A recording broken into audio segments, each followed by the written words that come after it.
Hi everyone. Hey, what is this? Wait. Let me start. Please, let me start my show. We shouldn't start with this now. Let me start my show. Hi everyone. Good day. I will be starting with Comrade Oshiomhole for president. Good day. My name is Jare. Welcome to another edition of the week, and today we'll start as usual. We'll start from where we started last time, and we'll be starting from the political situation in Osun State. It is becoming intense. It is becoming more interesting. It's now an era of Basgo from here to there. Right Honorable Osun Yusuf has actually joined the fold, and he obtained his nomination form at the APC National Secretariat last week. And then he did not just obtain the nomination form. He went ahead to, to dabaru everything. I use that word. I think that is okay to translate it in English. He went ahead to actually make some statements against the present governor. He's a member of the APC. And then he said, nobody born out of a woman can actually stop him this time around. He went ahead to make some allegations that you can see on the screen there. He said that he was looked out at last time, that in 2018. And he also said that this time around he's ready to actually fight to the last minute. He also said that the APC did not win the 2018 governorship election in Osun State. He said President Muhammadu Buhari, he quoted President Muhammadu Buhari as saying that they used remote control to win the election. Those are his statements. Anyway, the APC has actually come out to a last attempt. They said, former deputy speaker was maybe hallucinating or something like that. And the PDP has also come out to say, yes, we have vindicated. We said it, that we were robbed. And the former deputy speaker has actually come to vindicate us. We were robbed in 2018. And that is the political situation in Osun State.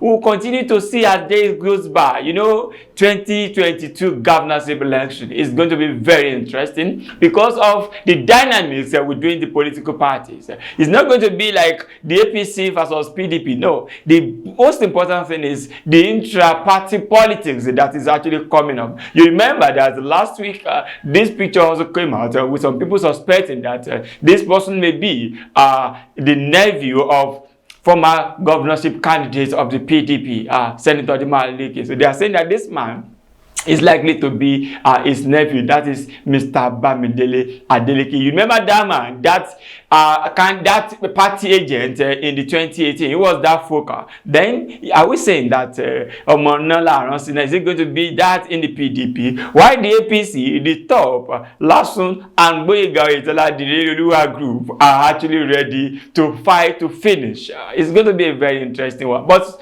trust me, I'm going to be giving you as it unfolds. Just ensure that you keep your tab on Insight Multilinks Media, Insight Links TV, and then InsightLinks.net. We'll continue to give it to you as it unfolds. But let's move on to this picture that my brother saw the other time. Yes, this picture.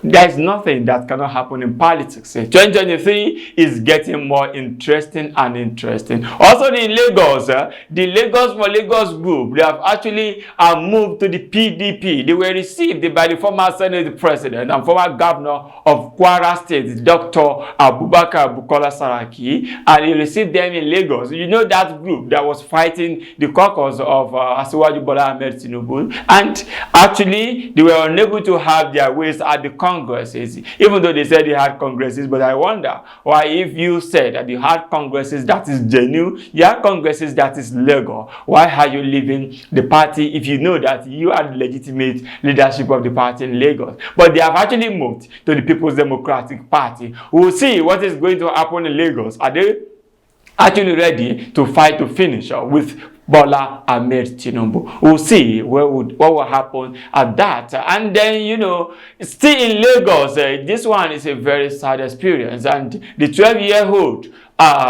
Sylvester Oromoni Jnr, who died at Dowen College, is a student of that institution. But unfortunately, when the guy died, the school came out to say that he had injury. No, when he was actually not well, the school came out to say that he had injury at the full video play, and that was what happened. But unfortunately, we were able to get information that no, he was actually tortured to death by some of the senior students in the school. And the Lagos State government did well. They shut down the school, but first the school, one way or the other, even though they have refused to say anything since their first claim of having injury on the football playing field, but they have actually not said anything up to now. But they went ahead to send email to the parents that they are going to be starting online classes. That also got to the media, and the Lagos State government did this on Sunday. They went to the school and sealed up the environment to ensure that there must be justice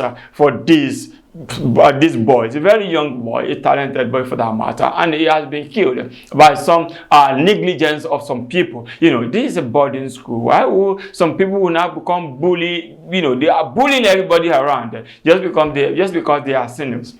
And then the school authority has actually failed in that respect. But, you know, a lot of other things actually came up, like the parents celebrating the posthumous birthday of this boy. Some people are actually having, you know, different perception about that. But, you know, as a person, I don't think this is necessary. We are Africans, and no matter what, we still have culture, we still have moral. And on that note, I will be going a very short break. When we are back, we'll continue our discussion. Stay the week. Stay tuned. I'll be right back.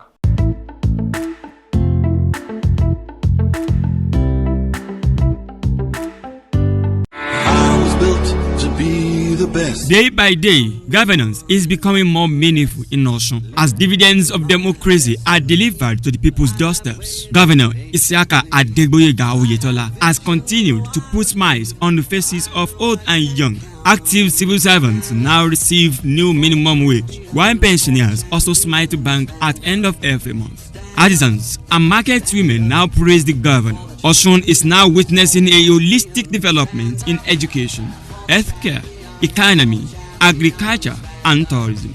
Osun is now the choice location for businesses for both local and international investors. The state under Oyetola is giving priorities to people's needs, despite the paucity of funds, as projects are commissioned at intervals. Boyega is working, Osun is progressing.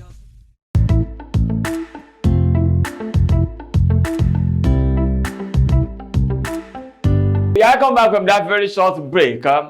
It is the week, and I've been taking you through what has happened across Nigeria. I started from Osun, and then I'm in Lagos. Still in Lagos, the Lagos State government has actually released the white paper. They released it last week, Tuesday. And in the white paper, the government said they have accepted some recommendation of the EndSARS panel report, and they have actually rejected some. And the governor said he will be holding a peace walk sometimes this month, December, and he was calling on some EndSARS activists like FAR and Falano, like Adebayo, that's MC Macaroni, like Femi Kuti and some others. But some of them have actually come out to say, Mr. Governor, you will walk alone, because we have not seen the justice. And when there is no justice, there cannot be peace. If you are calling us to a peace walk, and when you have not done the right thing, when there is no justice, I think we should start from somewhere. We should start by actually looking at those people that are still in detention because of this EndSARS protest. We should just bring them out first. Then we can now start some other discussions. But you have not done anything. You have never implemented any aspect of the report. Just that you want us to just storm the street. And the Lagos State government is saying that, the governor is saying that he's going to hold the peace walk. Moving on to Kwara State now, where we have some police officers. Two of them, they were dismissed. According to them, they were dismissed on alleged rejection of bribe. They said they refused $8 million bribe, and that was why they were dismissed by the police authority in the state. They said that a senior police officer is actually involved in this matter, and it was a case of armed robbery. They traced the man from the armed robbers from Kwara State to Nasarawa State, where they recovered some vehicles that were stolen from the state. And because when the issue came up, some police officers were actually involved, and let's listen to part of their video. But still on that, another person also said because of the fact that the police authority has not actually investigated this matter. They are calling on the police authority to investigate this matter. And personally, I also want the police authority from the first and then from there we'll move on to the next point. I will move on to the next issue, and then we'll still come back to Osun State, still on police brutality, still on the police matter.